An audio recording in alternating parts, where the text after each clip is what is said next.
conhecemos o pastor hoje, somos amigos do pastor que nos dá aula aqui já há bastante tempo, pastor Daniel, e é um prazer conhecê-lo também hoje. Nós damos as boas-vindas em nome da igreja do Nazareno, amém? O pastor Fernando hoje não está, que está de férias, mas nós temos o prazer de receber o irmão aqui e orar por você agora, para que Deus possa usá-lo para falar com as nossas vidas, amém? Você pode estender as suas mãos. Nós agradecemos também a presença da sua esposa. Como é que é o nome? A Paula. Que Deus possa abençoar você, casal jovem, que Deus possa abençoá-los ricamente, a família como um todo, amém? Estenda as suas mãos. Você precisa ouvir a voz de Deus essa noite? Nós precisamos, não importa quantos anos nós tenhamos de casado.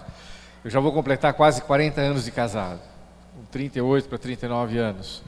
E a cada dia nós aprendemos algo novo do Senhor.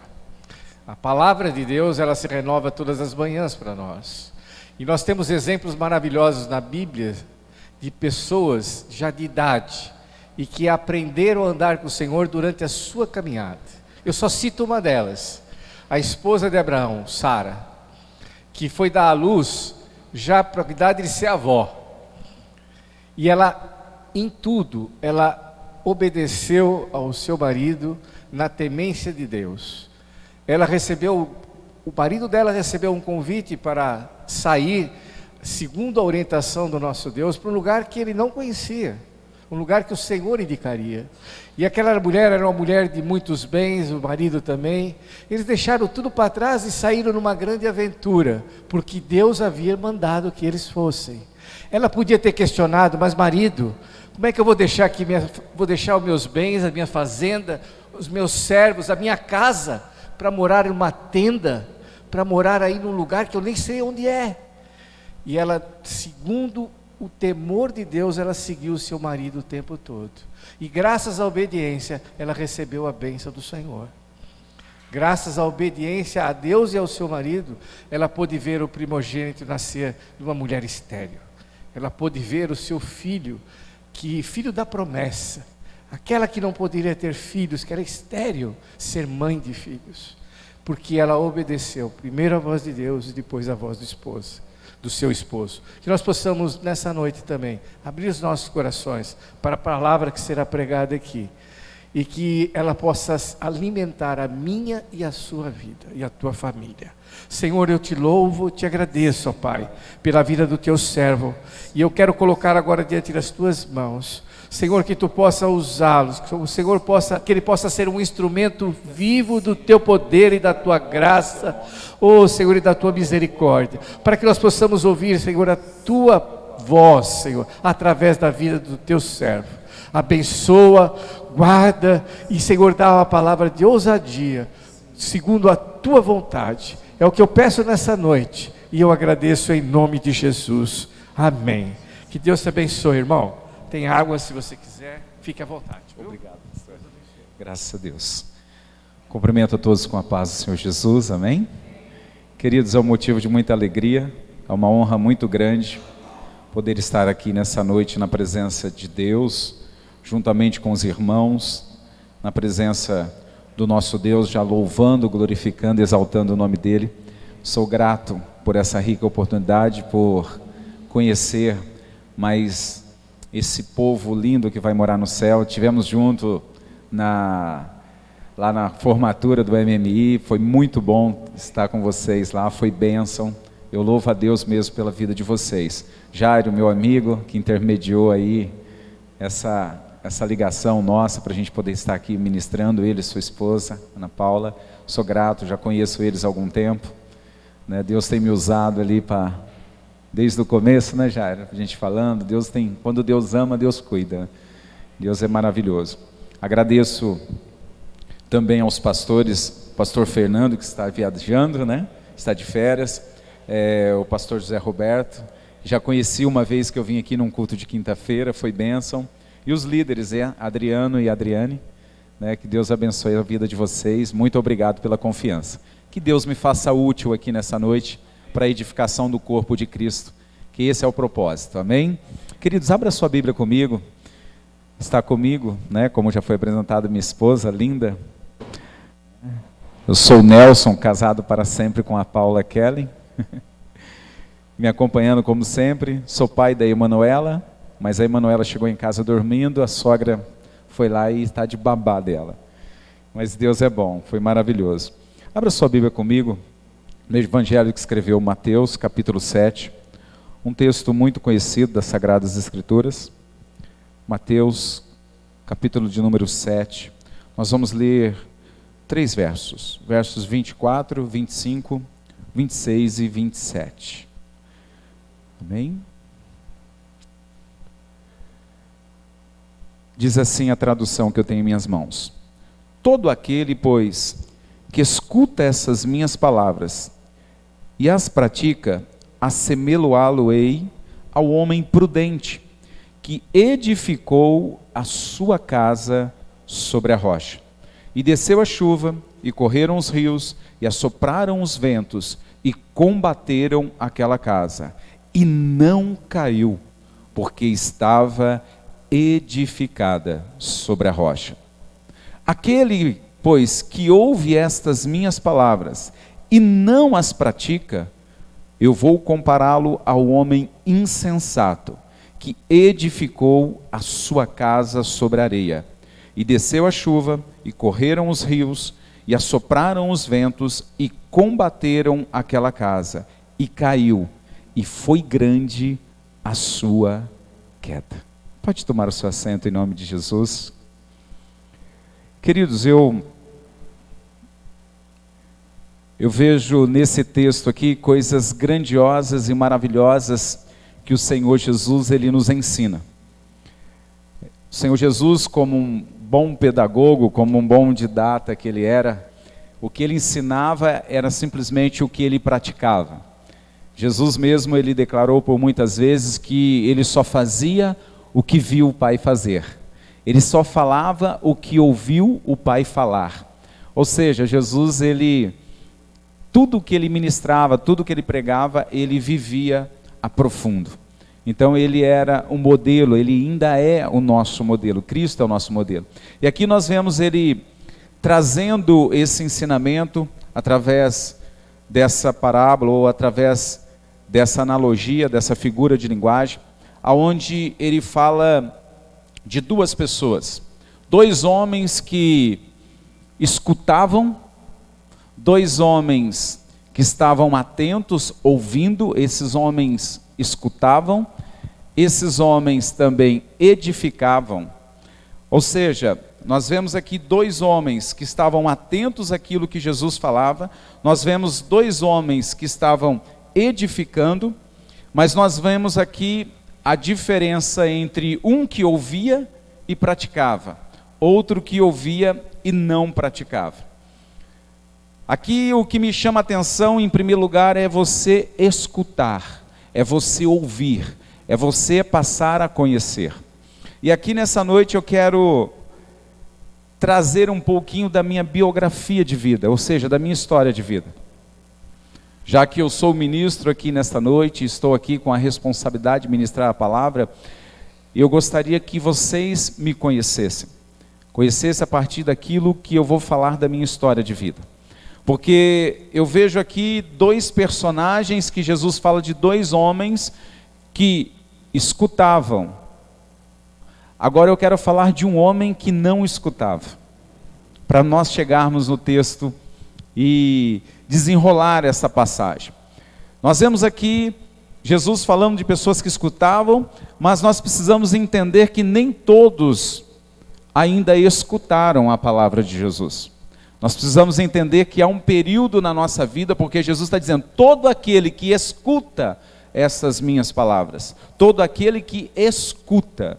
Mas e aqueles que não escutaram ainda? Aqueles que ainda não ouviram a palavra de Deus? Como é que fica? Porque Jesus está falando que todo aquele que escuta essas minhas palavras e as põe em prática, este é o homem prudente. Todo aquele que escuta minha palavra e não põe em prática, este é um homem insensato. A diferença não está no escutar, a diferença está no praticar aquilo que se escuta. Está em viver aquilo que se ouve a respeito da palavra de Cristo. Mas e aquele que ainda não ouviu? Então eu quero aqui desenrolar a biografia minha de vida. Eu tenho 48 anos, estou casado com a Paula Kellen há 10 anos e 3 meses, fizemos 10 anos esse ano de casado, casamos em 2009. Eu tenho 48 anos, Paula Kellen tem 36. Não podia falar.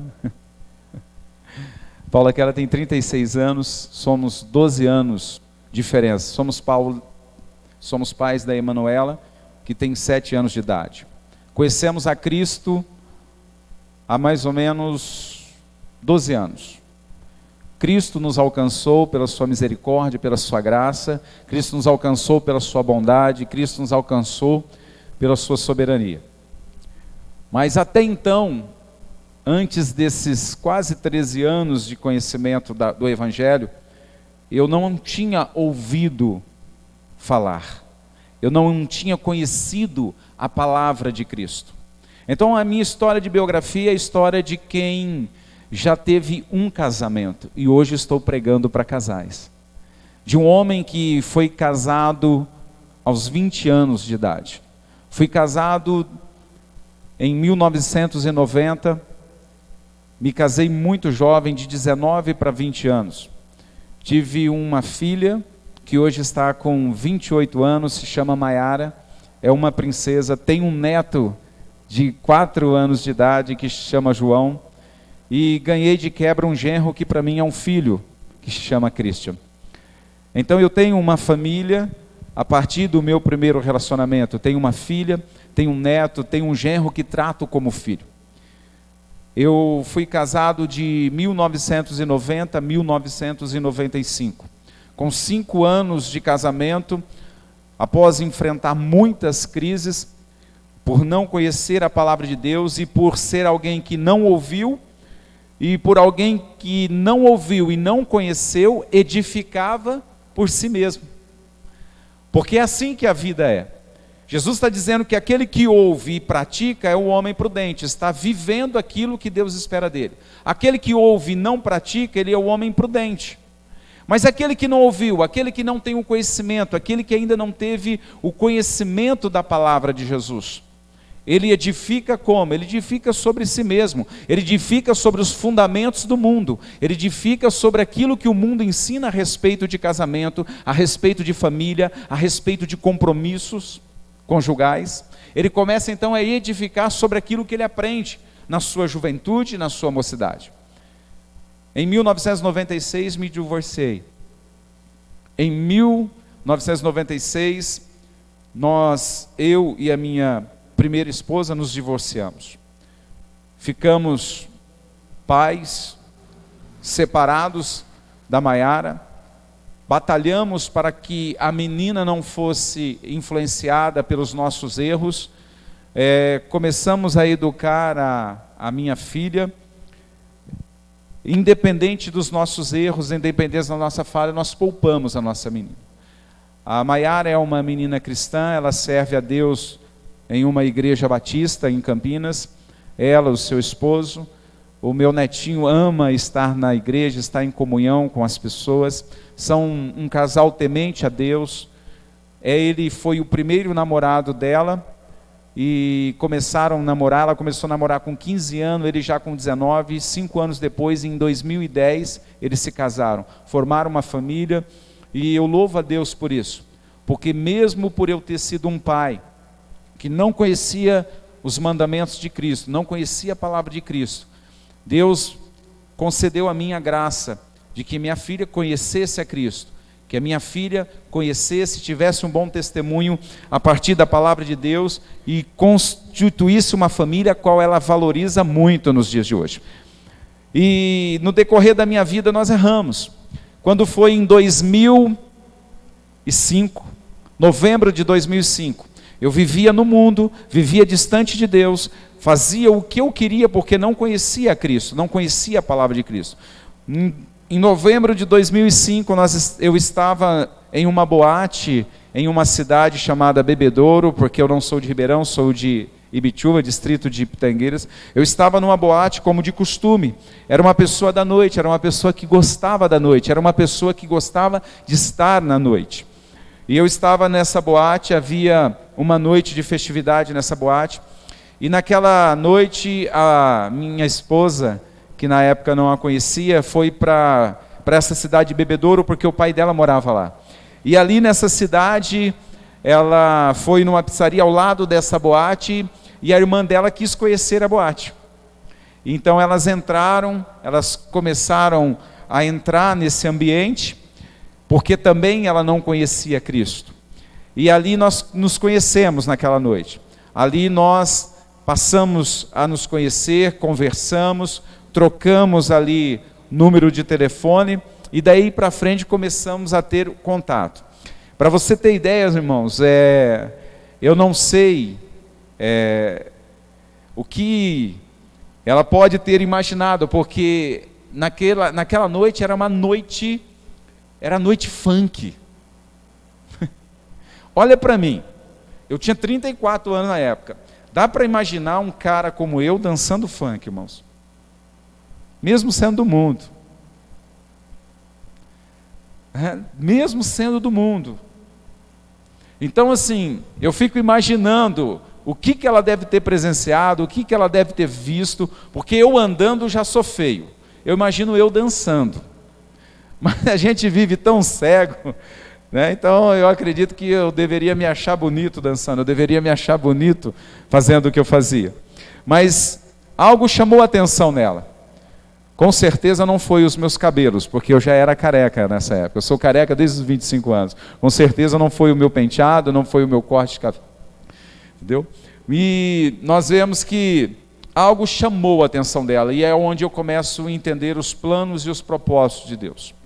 E ali naquela noite nós nos conhecemos, trocamos os nossos telefones, passamos a nos conversarmos, passamos a ter relacionamento por telefone, vim para Ribeirão, conhecer Ribeirão Preto, começamos a sair, começamos então a ter um relacionamento.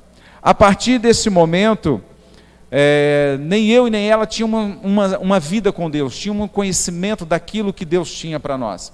Então vivíamos como pessoas que desconheciam a Deus, e vivíamos de forma errada, vivíamos de forma que não desagradava a Deus, que não agradava a Deus, de uma forma que desagradava a Deus.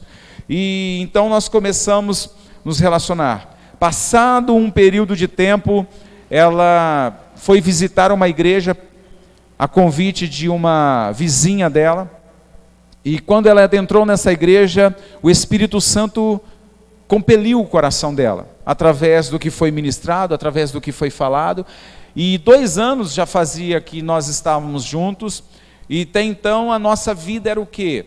Era noites, diversões, viagens, como a vida de qualquer pessoa que não conhece a Deus, que não conhece a palavra de Deus. E a partir dessa visita que ela teve nessa igreja, ela começou então a sentir o desejo no coração dela de conhecer a Deus, de começar a frequentar os cultos a Deus, começar a frequentar uma instituição religiosa, começar a frequentar um ambiente onde se tinha comunhão, coinonia, relacionamento com Deus. Deus acendeu no coração dela uma chama, um desejo para poder estar na presença dele. E toda vez que ela falava para mim que ela queria ir para uma igreja, aquilo me trazia um desespero, porque eu falava, meu Deus, eu vou fazer o que na igreja? Eu não estou doente, eu não estou necessitado financeiramente, eu não estou passando nenhum problema psíquico, emocional, enfim, eu vou fazer o que na igreja? Porque no meu entendimento, a igreja é para isso, é quando você está em uma crise financeira, uma crise familiar, uma crise na saúde, é quando você está vivendo um problema, onde você vai para a igreja para buscar uma bênção.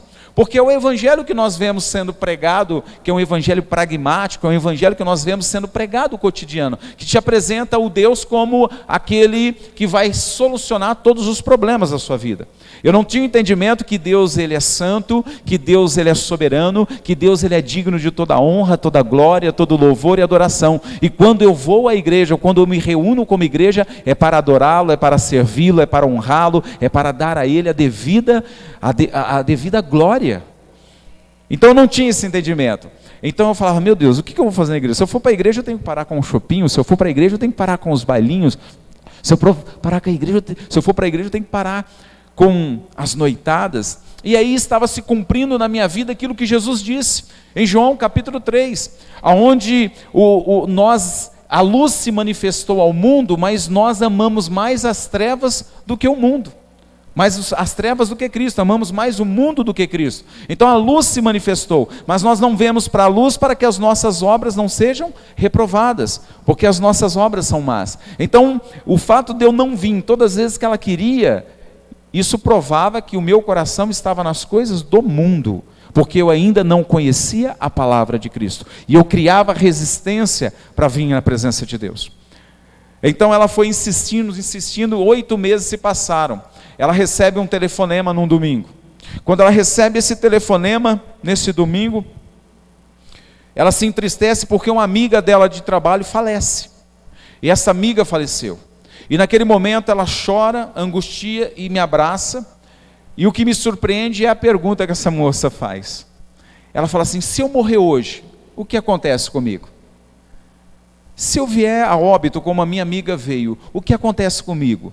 Eu, mesmo não conhecendo as palavras de Jesus, eu sabia que há um destino final para toda a alma, ou céu ou inferno. E eu falei assim para ela: bom, pelo que eu entendo, se nós morrermos nas condições que nós estamos hoje, não só você, mas como eu, nós já estamos separados de Deus. Nós não temos uma vida com Deus. A vida que nós vivemos é para nós mesmos. Eu tinha essa consciência. Eu acredito que nós estaremos perpetuamente condenados. Nós vamos perpetuar o estado que nós vivemos, já uma vida distante de Deus. Aí ela pegou e falou assim: então me leva para a igreja, vamos para a igreja comigo, eu quero ir, eu necessito de ir.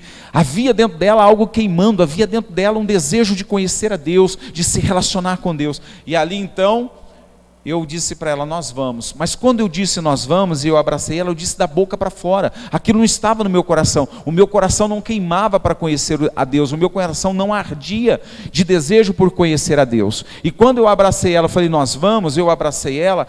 Eu falei com a boca, mas meu coração não estava em conformidade com aquilo que eu falei. Eu dizia: eu enrolo ela mais um pouco. Dentro de mim eu dizia: eu enrolo, eu continuo enrolando ela, eu continuo dando desculpa. Mas o que aconteceu? Naquele momento eu ouvi uma voz nítida no meu espírito, uma voz que não foi no meu ouvido carnal, mas foi dentro de mim. Pela primeira vez eu ouvi a voz de Cristo, dizendo assim: se você não quer ir, não vá, mas não impeça ela de ir, porque eu te tiro dela. Naquele momento que eu ouvi aquela voz dentro de mim, veio um grande temor, não foi medo, mas temor. Algo que eu nunca tinha sentido na minha vida. E aí, depois de um tempo, lendo o chamado de Paulo, eu entendi quando Jesus fala assim: Paulo, dura coisa é recalcitar contra os aguilhões. Ou seja, coisa dura é você lutar contra a minha vontade, coisa dura é você lutar contra a minha soberania, coisa dura é você lutar contra o meu plano e o meu propósito para a sua vida.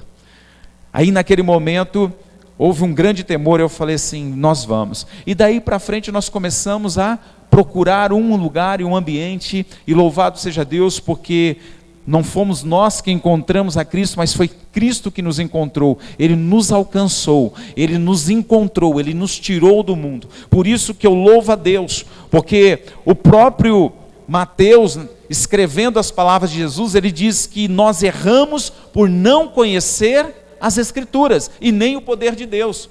Eu vivi uma vida errando, falhando, errei no meu passado, falei no meu passado, por quê? Por não conhecer as Escrituras e nem o poder de Deus, não conhecer o plano de Deus para a minha vida, não conhecer o propósito de Deus para a minha vida. E quantas pessoas ainda estão errando por não conhecer? Quantas pessoas dentro da nossa família, da nossa casa, erram por não conhecer? A própria palavra de Deus diz que o povo perece por falta de conhecimento, conhecimento da palavra de Deus e conhecimento de Deus. Esses que estão errando, esses que estão falhando por falta do conhecimento, por falta de conhecer a palavra, de conhecer a Deus, esses estão errando, estão edificando a sua casa sobre si mesmo, estão edificando a sua casa sobre os fundamentos do mundo, sobre aquilo que ele tem de entendimento na família, por aquilo que o mundo ensinou para ele, por aquilo que os filmes ensinam, por aquilo que as novelas ensinam, por aquilo que a televisão ensina, por aquilo que muitas vezes a família ensina.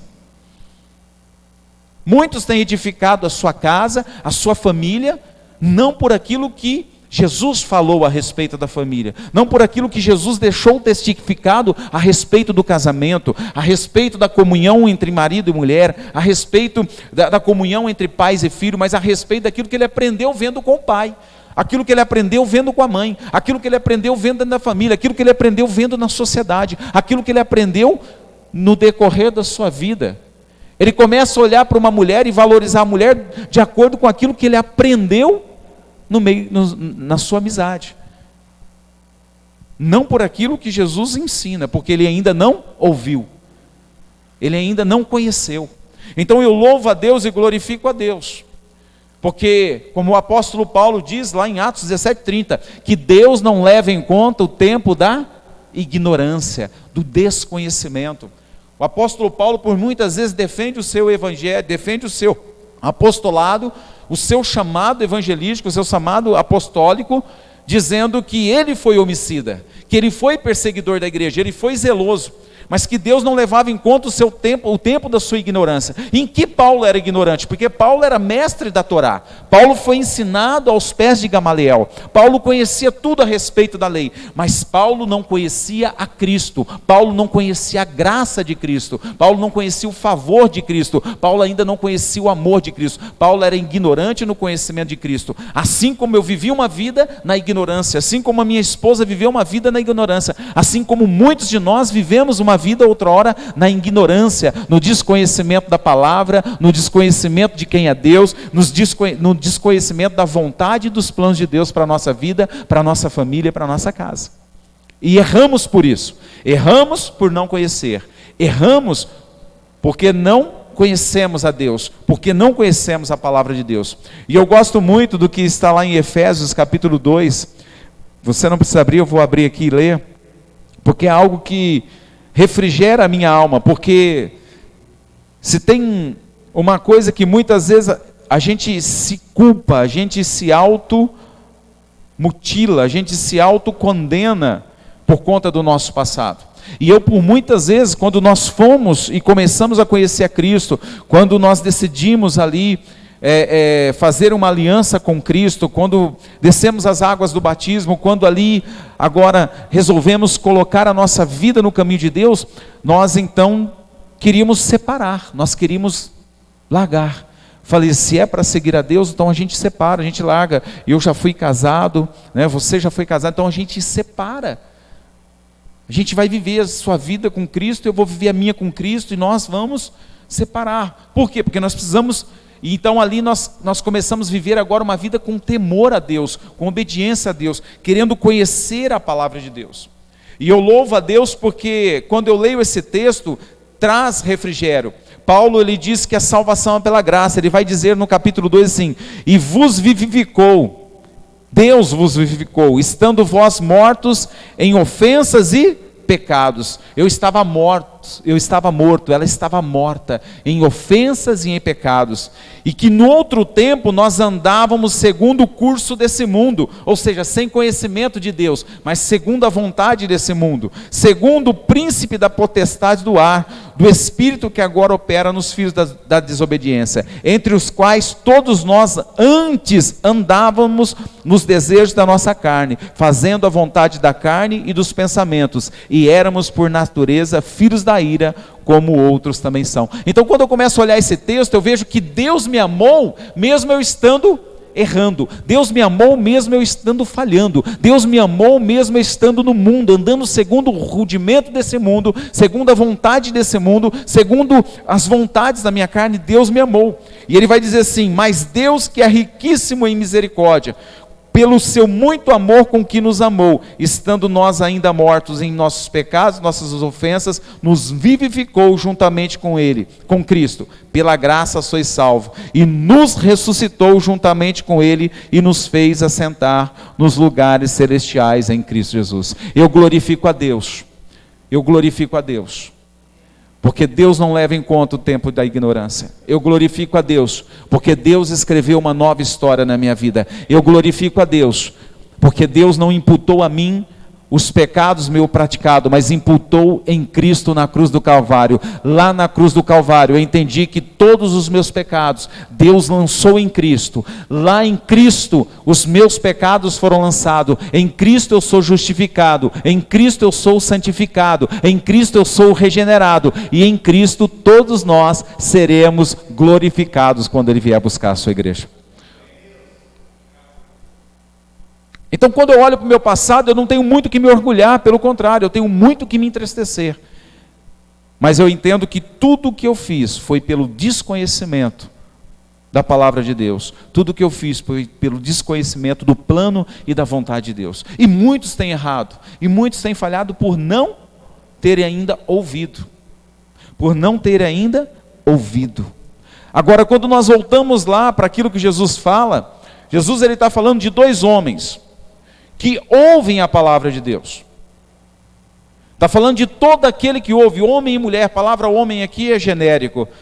Então vamos dizer aqui, já que é para casais, já que é para família, Jesus está falando assim: olha, para o casal que ouve as minhas palavras e as coloca em prática, este casal é o casal prudente.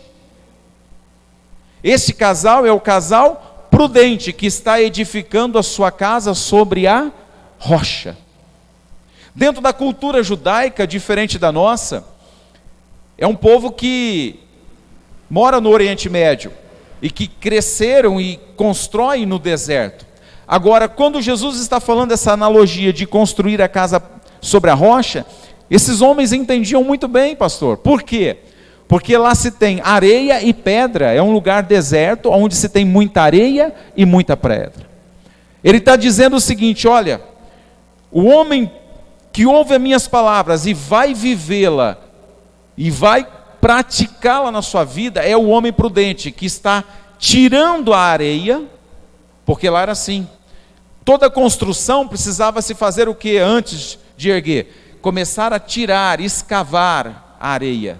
Tirando a areia, até encontrar o quê? A pedra, a rocha.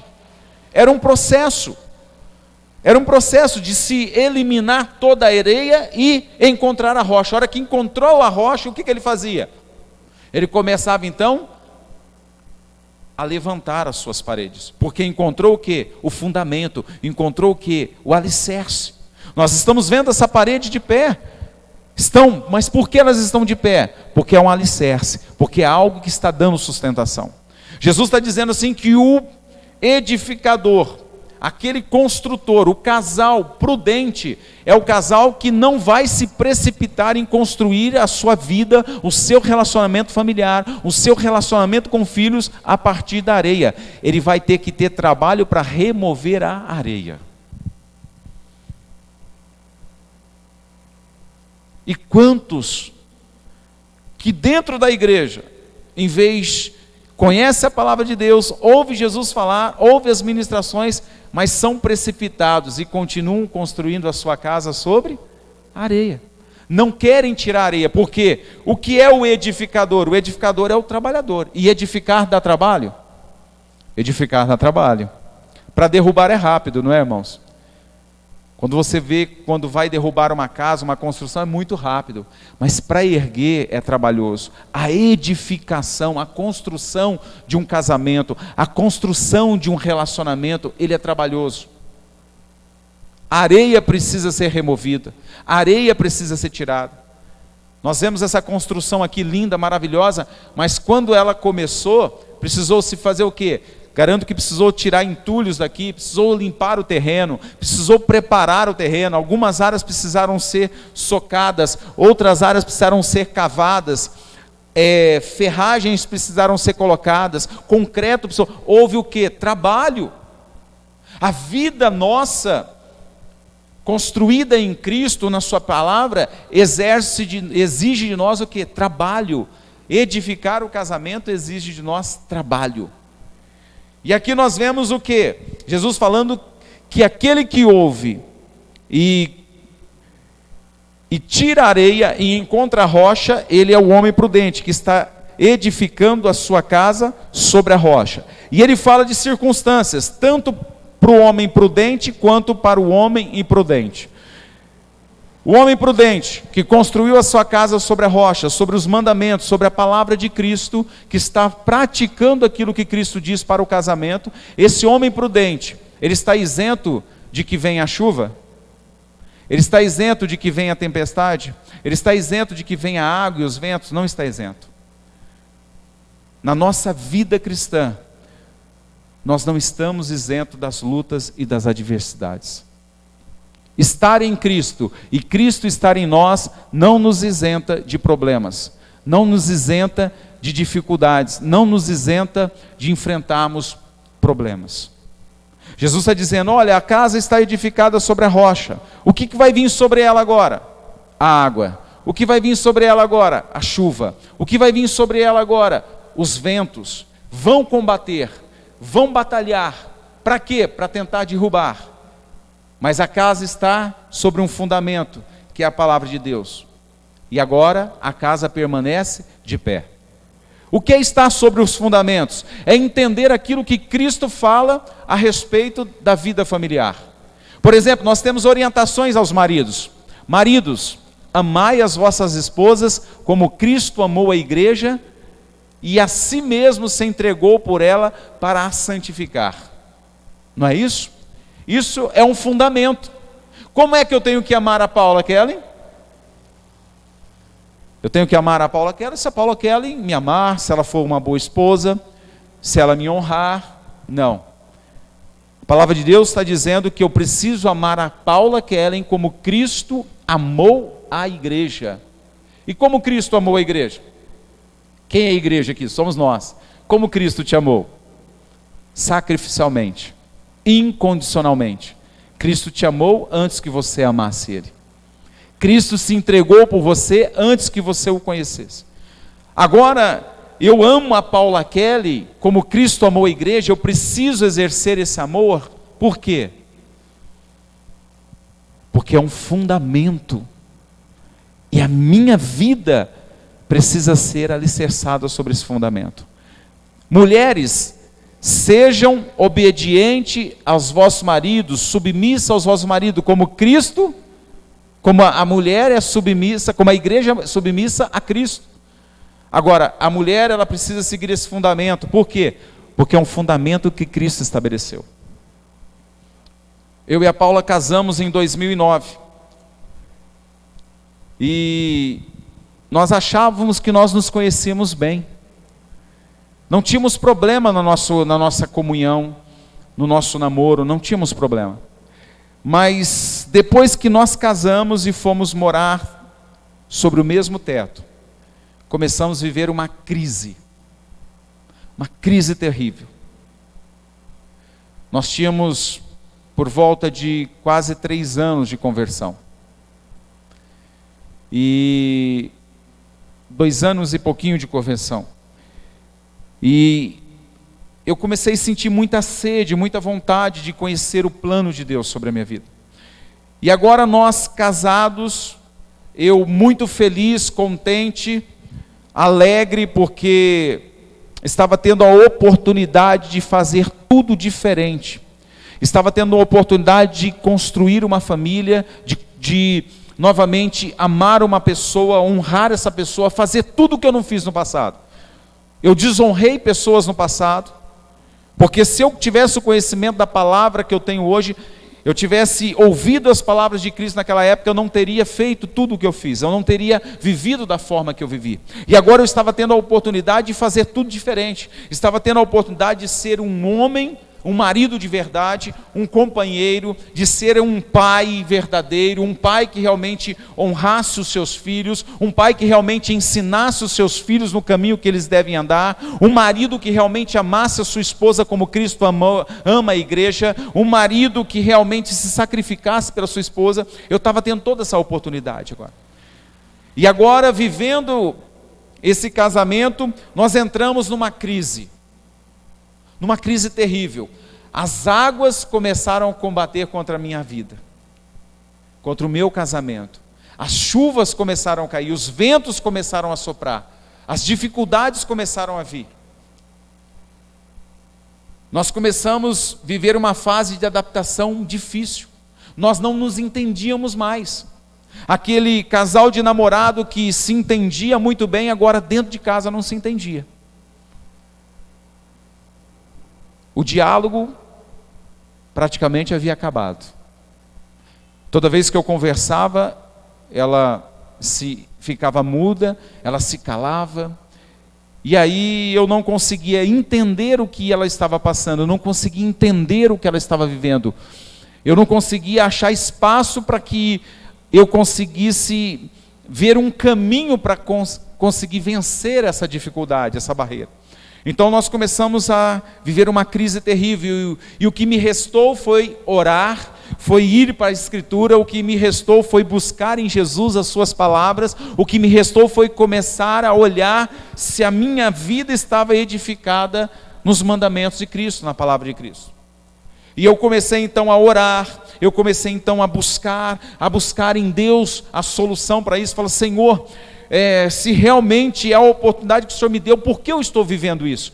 Por que eu estou vivendo esse momento de crise? Eu estou vivendo a sua palavra, eu estou vivendo a obediência à sua palavra, e então eu não entendia que mesmo vivendo a obediência à palavra, mesmo vivendo uma vida de temor, de santidade, mesmo vivendo uma vida dentro do plano e do propósito de Deus para mim, eu não estava isento das crises, eu não estava isento da dificuldade.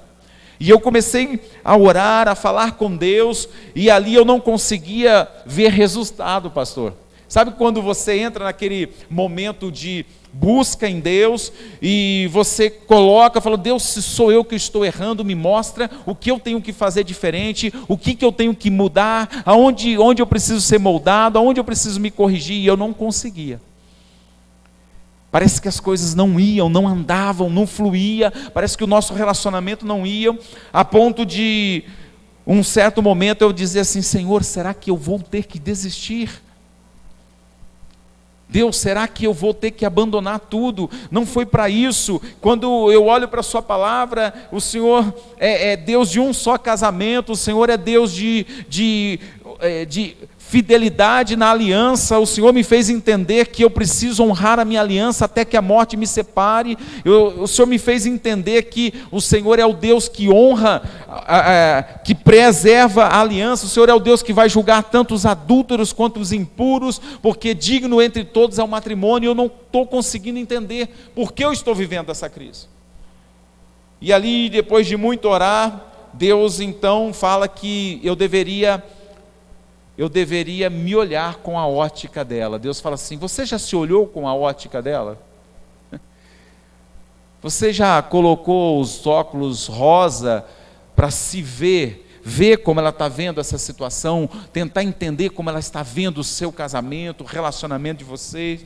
Eu falei: Deus, eu não estou entendendo. Não, começa a se olhar com a ótica dela. Vai lá, chama ela, conversa com ela, traz ela para pertinho de você. Não é para você desistir, é para você lutar. Os ventos estão sofrendo, as águas estão... mas você está edificado, você vai superar isso. Aí eu chamei a minha esposa, falei: Paula, vem cá, vamos conversar.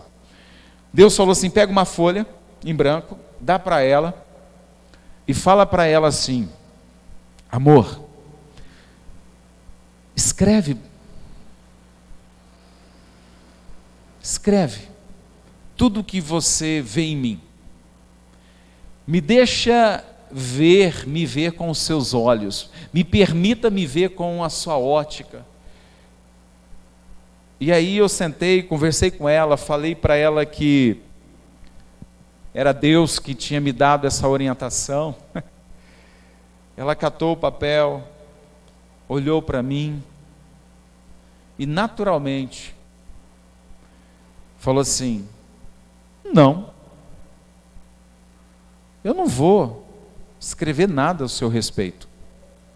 Eu falei assim: mas amor, é algo que Deus me direcionou, eu quero a partir da sua ótica me entender, eu quero que você me descreva como você me vê, como marido, como homem, como provedor nessa casa, como aquele que é o cabeça, eu quero ver, Ela falou: de jeito nenhum, eu não vou dar a você o gosto de escrever a sua opinião ao meu respeito.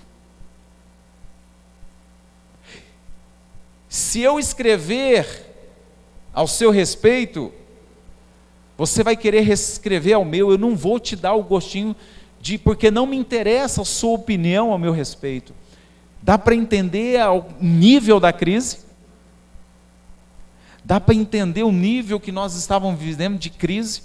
Eu toda quebrantado, eu sujeito a ela escrever tudo o que ela poderia escrever ao meu respeito, e disposto ali olhar para aquilo, ler aquilo e falar assim: não, se ela está dizendo que realmente eu sou assim, eu preciso mudar, eu preciso buscar a transformação. Eu estava disposto, mas aí eu percebi que ela não estava disposta. Eu percebi que ela não estava vivendo no mesmo propósito que eu. Havia algo que estava bloqueando o nosso casamento. Então eu comecei a orar, eu comecei a buscar. Então Deus me deu discernimento. Agora você entendeu o que está acontecendo, filho? A folha foi só o plano e o propósito para você poder tirar dela o que você precisava. Ela te revelou o que está acontecendo. Então eu comecei a entender, eu comecei a olhar para o passado dela, eu comecei a tentar buscar no passado dela o que estava bloqueando, o que estava acontecendo, e nós começamos a orar, nós começamos a buscar. Ela começou a se sujeitar, ela começou a abrir o coração, ela começou então agora a ceder. E cedendo, ela começou a me ver como marido, ela começou a me aceitar como marido, ela começou a me aceitar como esposo dentro da casa dela, dentro de casa. Ela começou então realmente a me ter como seu esposo, como seu cabeça. Eu entendi qual eram os problemas, eu entendi o que bloqueava ela me ver como marido, como cabeça. E tem muito relacionamento que as pessoas não conseguiram ainda se ajustar. Por quê? Porque a mulher não consegue ver no marido o provedor, ela é independente. A mulher não consegue ver no marido o homem, porque dentro de casa não teve o papel do pai como marido para sua mãe. Então muitas coisas estão por trás de um relacionamento. Quando nós casamos, eu trouxe a minha criação, ela trouxe a dela, e nós unimos isso dentro do ambiente. Coisas que nós não conversamos antes, eu não conhecia ela profundamente antes, e ela também não me conhecia. Quando nós entramos dentro da mesma casa, e Deus faz essas coisas loucas, irmão. Deus pega duas pessoas diferentes e coloca dentro da mesma casa, dentro do mesmo ambiente, e diz: agora vocês vão tornar uma só carne. E aí, um é o colchão mole, o outro é o músculo. Ou senão um é a maminha, é a picanha, molinho. O outro é o músculo, é o cupim, é aquela carne dura. E as duas não se casam, não se bate, não se mistura. Um é a água, o outro é o óleo, é o azeite, não mistura. E aí o que precisa? Precisa buscar em Deus, precisa buscar na palavra de Deus a orientação para que essa casa seja edificada. E aí nós começamos então a entender que os ventos sopraram, os ventos ruíram, mas a casa ela permaneceu de pé. Deus nos concedeu graça, Deus nos concedeu favor, Deus nos ajudou. Nós entendemos que muitas vezes as crises elas vêm para revelar quem nós somos, para revelar aonde está a nossa edificação. Às vezes Deus permite a crise. Hoje as nossas crises, temos crise? Temos. A crise de adaptação passou, foram 2 anos muito difíceis. Foram 2 anos muito difíceis. Depois disso nós começamos a aprender um com o outro. Começamos então a aprender como lidar um com o outro. Temos crise ainda hoje? E como? Eu louvo a Deus porque a Paula Kelly não é perfeita. Ela não é perfeita. Porque se ela fosse perfeita, ela não teria me escolhido, porque eu sou imperfeito, eu sou falho. Eu louvo a Deus por ela ser imperfeita e por ela ter me escolhido como marido, por ela ter se sujeitado a mim como cabeça dela. Eu louvo a Deus por ter ela do meu lado como a minha adjuntora. Eu louvo a Deus pelas crises que nós vivemos e superamos. As águas, elas combatem contra a casa. Mas saiba de uma coisa, querido: se a nossa casa estiver alicerçada sobre a rocha, ela vai permanecer de pé. Se nós estivermos vivendo segundo os preceitos e os mandamentos de Deus para a vida do casal, nós vamos prevalecer. Nós vamos prevalecer. Mas atente a algo que Deus vai falar aqui para você neste momento. Toda vez que a água combate contra uma casa, toda vez que os ventos sopram contra os telhados de uma casa, toda vez que a chuva ela cai sobre uma casa, mesmo que ela permaneça de pé, vai ficar o quê? Resquícios dos ventos, vai ficar resquícios da água. Uma casa que de repente a água subiu até uma certa altura da parede, depois que a água baixa, ela permaneceu de pé, o que vai ficar na parede? As marcas. As crises, elas deixam marcas. As crises, elas deixam resquícios. A parede, às vezes, ela descasca por conta da chuva, ela embolora por conta da chuva. E é aí aonde muitas vezes precisa entrar a manutenção no casamento após as crises, após as lutas, após as dificuldades. A casa ficou de pé, mas às vezes o telhado não continua bom. O vento arrancou algumas telhas, precisa ir lá e colocar as telhas no lugar de novo. Às vezes a água veio, embolorou a parede, ou descascou o reboco, ou estragou a pintura. É preciso o quê? Ir lá e dar o acabamento. Às vezes a água adentrou, a enxurrada adentrou dentro da casa, a enxurrada foi embora, o que ficou? Algumas lamas, alguma sujeira. Precisa se fazer o quê? Arrancar os móveis de lugar e limpar a sujeira que ficou. As crises, às vezes, ela deixa resquícios, e esses resquícios precisam ser corrigidos, precisam ser tratados. E às vezes, a crise vem, e o que a gente continua de pé, aquela crise não foi suficiente para derrubar o casamento, para terminar com o casamento. Mas alguma coisa ficou ali escondida da crise. Uma mágoa, uma tristeza, uma depressão, uma angústia. Uma forma de pensar diferente do que Deus diz. Isso precisa ser tratado. Isso precisa ser identificado. E precisa ser corrigido. Que nós possamos entender que a nossa vida em Cristo não nos isenta dos problemas. Mas se tem uma coisa que eu aprendi, que o primeiro milagre de Jesus foi na bodas de um casamento, foi na festa de um casamento. E Jesus estava dizendo ali: eu sou o Deus que vim para restaurar casamento, eu sou o Deus que vim para restaurar famílias, eu sou aquele que quando acaba o vinho, quando acaba a alegria, eu tenho o poder para transformar a tristeza em alegria. O choro pode durar uma noite, mas é certo que a alegria vem pela manhã. Então continue firme, continue exercendo os princípios de Deus, continue observando se as crises deixou algum resquício, se de repente tem algo que precisa ser corrigido. Olha, isso aqui é por conta daquilo que eu vivi no passado. Hoje eu estou com algum sentimento dentro de mim por conta daquilo, daquela crise que eu vivi, por conta daquele problema que nós vivemos no casamento, por conta daquele problema que nós vivemos na nossa família. Então, se tem alguma coisa aí, se tem alguma parede emborolada, se tem algum telhadinho que foi destelhado, se tem alguma telinha quebrada, se tem alguma parede com um reboco que está úmido, precisa ser lixado, pintado de novo. Cuide disso. Não permita que isso continue crescendo, para que você continue edificado sobre a rocha, em nome de Jesus. Eu queria pedir para você ficar de pé. Queria chamar a minha esposa aqui. Se você está ao lado da sua esposa, eu gostaria que você abraçasse ela aí agora.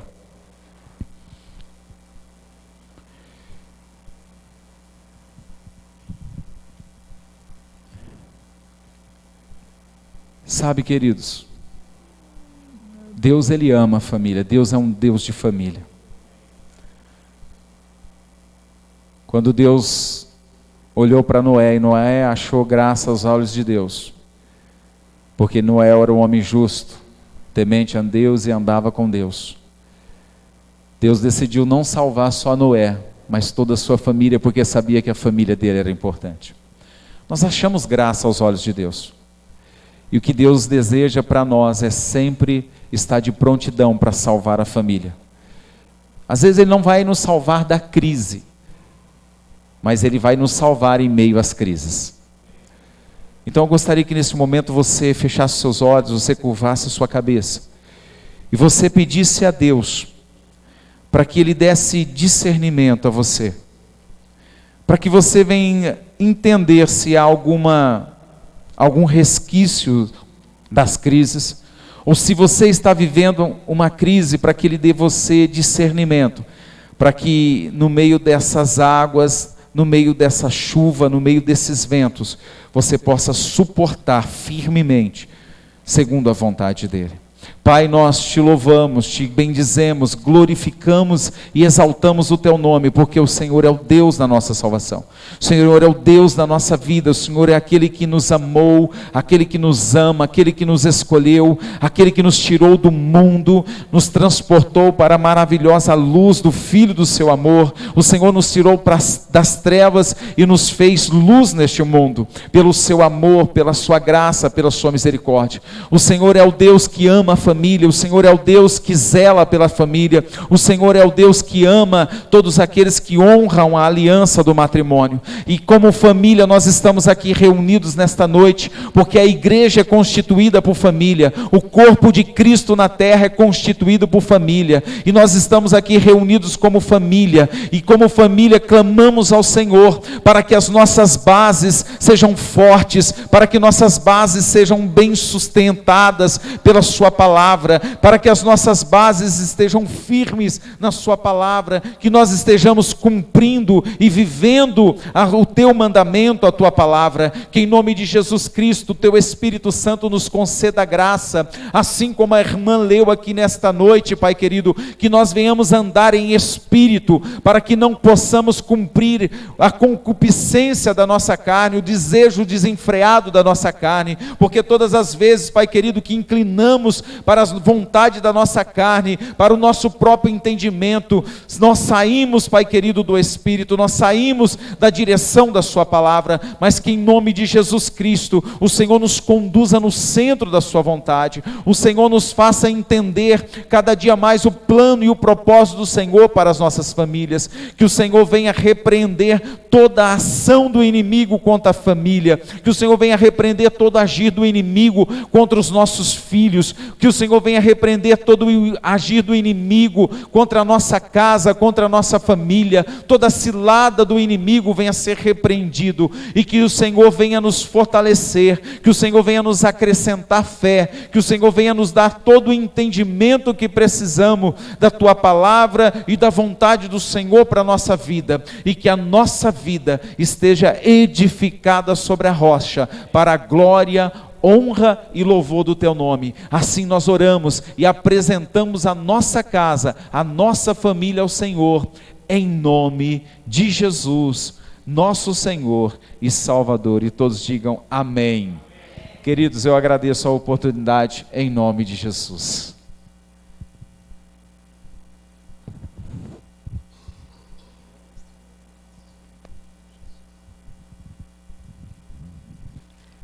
Amém? Ô Netão, obrigado, viu? Pastor, obrigado pela palavra. Nós ficamos muito alegres, nosso coração fica agradecidos, porque toda a última sexta-feira do mês, nós escutamos sempre uma palavra que é direcionada diretamente para os casais. E aqui a gente tem casais que participou do MMI. E, irmãos, não tem outra coisa, é Jesus, acabou o assunto, é Ele que muda, é Ele que transforma, é Ele que faz algo, não adianta a gente procurar outra receita, não existe. Só que é o seguinte, é que nem eu falei outro dia na empresa, teve uma reunião lá, e aí a patroa lá falou assim, não a minha patroa, tá? A dona da empresa, tá?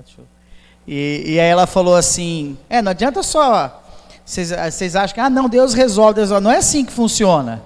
Mas ela falou de um tom de ironia. Aí eu olhei para ela e falei assim, você sabe o que quer dizer oração? É você orar e colocar em ação. Então, a palavra é a mesma coisa. A palavra que o pastor Nelson ministrou para nós é isso daí, gente.